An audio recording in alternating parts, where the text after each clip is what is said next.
Welcome to my presentation. প্রিয় শিক্ষার্থীরা, আজকে তোমাদের সামনে আরেকটি নতুন ক্লাস নিয়ে এসেছি জেন্ডারের উপরে। সেটি হলো কি ইংরেজিতে কতগুলো ওয়ার্ড আছে যা সব সময় ফেমিনিন জেন্ডার হিসাবে ব্যবহৃত হয়, অর্থাৎ ফেমিনিন ওয়ার্ড হিসাবে, যাদের কোনো ম্যাসকুলিন নেই, অর্থাৎ ম্যাসকুলিন ওয়ার্ড তাদের নেই। তো আজকে এই ওয়ার্ডগুলি আমরা শিখব।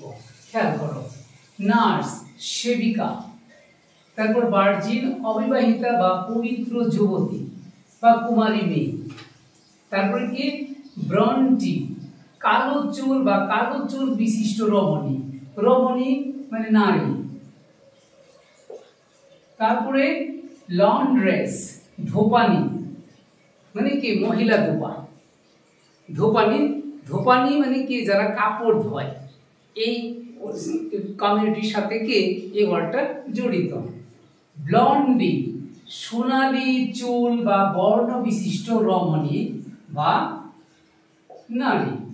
তারপরে শ্রেয়, শ্রেয় মানে কি জগরাটে মহিলা, শ্রেয় মানে জগরাটে মহিলা। সাইরেন কুহকিনী, ড্র্যাগ নোংরা মেয়ে, ককেট সিনাল মেয়ে, ফ্লিট সিনাল।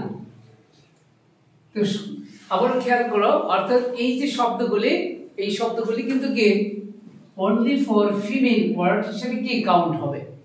আবার বলছি, এই ওয়ার্ডগুলি সাধারণত ভর্তি পরীক্ষায়, প্রতিযোগিতামূলক চাকরির পরীক্ষায় এগুলোতে কিন্তু এসে থাকে। পাশাপাশি সবারই কিন্তু কি জানা উচিত।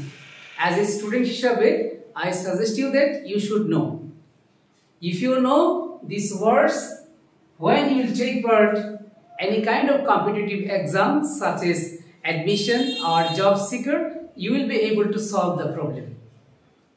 তো আশা করি ক্লাসটি তোমাদের জন্য সহায়ক হয়েছে এবং ভালো লেগেছে। ধন্যবাদ সবাইকে।